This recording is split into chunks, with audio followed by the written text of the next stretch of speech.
요즘 온라인 쇼핑몰 하면 누구나 바로 떠올리는 쿠팡. 그런데 요즘 쿠팡이 틈만 나면 CJ그룹과 싸우고 있다고 합니다. 쿠팡과 CJ, 도대체 두 기업은 뭐 때문에 사사건건 부딪히는 걸까요? 크랩이 빠르게 정리해봤습니다. 시작은 햇반입니다.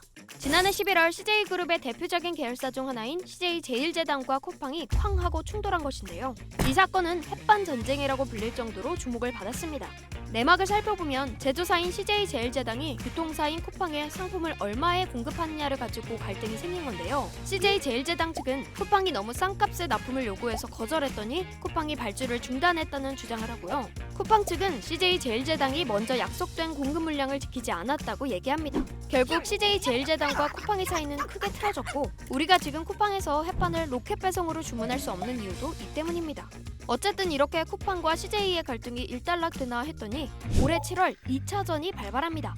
이번에는 쿠팡이 공정거래위원회에 CJ 올리브영을 신고하고 나선 것인데요. 발단은 최근 쿠팡이 화장품 사업에 관심을 가진 데 있다고 합니다. 라면이나 뭐 신선식품 팔아가지고는 이제 살 사람은 다 사고 있다. 그러니까 한국에서 더 이상 그 신규 고객을 끌어들이기가 힘든 쿠팡 입장에서는 기존 고객의 객단가를 높여야 되는 게 굉장히 중요한 과제인데 그게 이제 화장품이 상당히 매력적인 상품군이죠. 화장품은 객단가, 그러니까 고객 한 명당 쓰는 돈이 커 수익성이 좋기 때문에 온라인 쇼핑 시장의 황금기였던 코로나 시국 이후 성장률이 주춤하고 있는 쿠팡은 헬스앤뷰티 시장을 노리는 것입니다.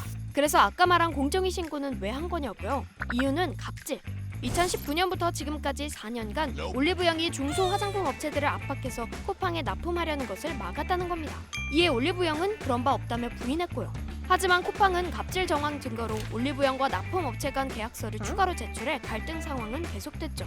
그런데 여기서 나올 공정위의 심사 결과에 쿠팡과 올리브영은 물론 업계가 촉각을 곤두세우고 있는데요. 갑질 여부를 판단할 때 올리브영을 오프라인 시장과 온라인 시장 중 어느 시장 사업가로 볼지가 관건이기 때문이죠.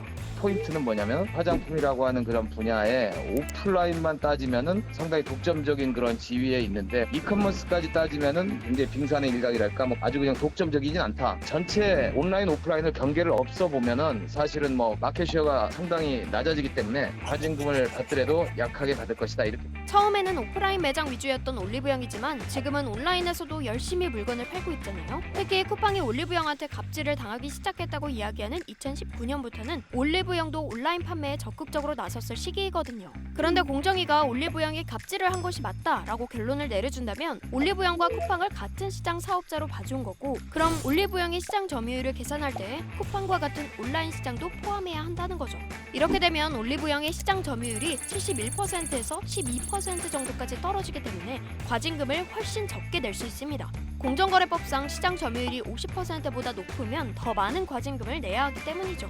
근데 결론이 이렇게 나면 그건 올리브영에게 희소식일 수도 있다는데요. 올리브영은 쿠팡과는 별개로 롭스와 랄라블라 등 경쟁 화장품 업체로부터도 갑질로 공정위의 조사를 받고 있거든요. 시장 점유율이 낮아진다면 이 문제에서도 적은 과징 금액을 부과받을 수 있어서입니다. 그런데 놀라운 건 이게 또 쿠팡에게도 좋은 소식일 수 있다는 겁니다. 아니 자기들이 갑질로 신고한 올리브영이 과징금을 적게 낸다는데 쿠팡이 왜 좋아? 싶지만 지난 2019년 쿠팡도 LG생활건강 등 제조사에 갑질을 했다는 혐의로 공정위에 신고를 당했거든요. 이에 지난 21년 공정위는 쿠팡에게 32억 원의 과징금을 부과했었는데 쿠팡은 반발해 현재 행정소송을 진행하는 중입니다. 그런데 앞서 올리브영 사례처럼 쿠팡의 시장 점유율도 온오프라인을 합쳐서 계산한다면 확 낮아질 테고 쿠팡은 자신들이 유통시장에서 갑질을 할 만한 영향력이 안 됐다고 주장할 수 있게 되죠. 자, 그럼 다시 돌아와서 쿠팡과 올리브영의 이 길고 깊은 갈등에 서서 언제 끝날까 싶은데 이번에는 물류산업도 추가됩니다. 맞습니다. 3차전. 이번엔 쿠팡의 자회사 쿠팡 로지스틱스 서비스가 CJ 대한통운과 맞붙은 건데요. 이건 또 무슨 일인고 하니 택배 없는 날 가지고 난리가 난 거예요. 택배 없는 날이란 택배 기사들이 징검다리 휴가를 누릴 수 있게 고용노동부와 주요 택배사들이 합의해 20년부터 시행 중인 제도입니다. 매년 8월 14일을 이날로 지정해서 8월 13일부터 광복절인 15일까지 택배 배송이 중단되는데요. 그런데 쿠팡이 불참을 선언한 겁니다. 8월 4일 쿠팡 측은 쿠팡은 1년 365일 택배 없는 날이라는 보도자료를 내고 쿠팡은 택배 기사가 언제든 휴가를 갈 수 있다고 주장한 건데요. 일주일 뒤 CJ 대한통운이 이에 대응하는 보도자료를 내며 맞불을 놓습니다. 쿠팡 로지스틱스 서비스가 휴무 없이 배송하는 것과 달리 일반 택배 종사자는 일요일, 공휴일 등 휴무가 있고 휴가를 갈 수 있는 기회가 더 많다고 반박한 거죠. 아직 CJ 대한통운이 시장 점유율 44.3%로 압도적이긴 하지만 최근 쿠팡이 로켓 배송을 등에 업고 2위까지 추격해온 만큼 두 기업의 견제가 더 심해진 것으로 보이네요.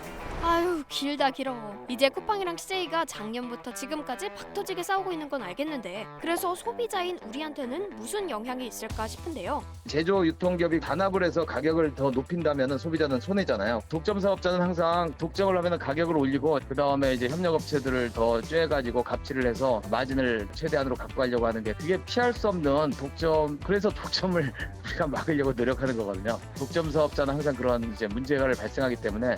한편 4일 쿠팡은 연예 매니지먼트사를 설립하고 신동엽 씨와 전속 계약을 체결했다고 밝혔는데요. OTT 업계에서 쿠팡 플레이가 CJ ENM의 티빙을 넘어선 데 이어 연예인 매니지먼트 사업까지 시작한 거죠. 햇반에서 시작된 두 회사 간 경쟁은 이제 엔터 영역으로까지 번질 가능성이 높아진 건데요. 과연 쿠팡과 CJ그룹의 갈등은 어디까지 계속될까요? 그 귀추가 주목됩니다. 이 영상을 제작한 김지연입니다. 지금 구독 버튼을 누르면 매일 새로운 크랩 영상을 놓치지 않고 볼 수 있어요. 좋아요 버튼도 잊지 마세요.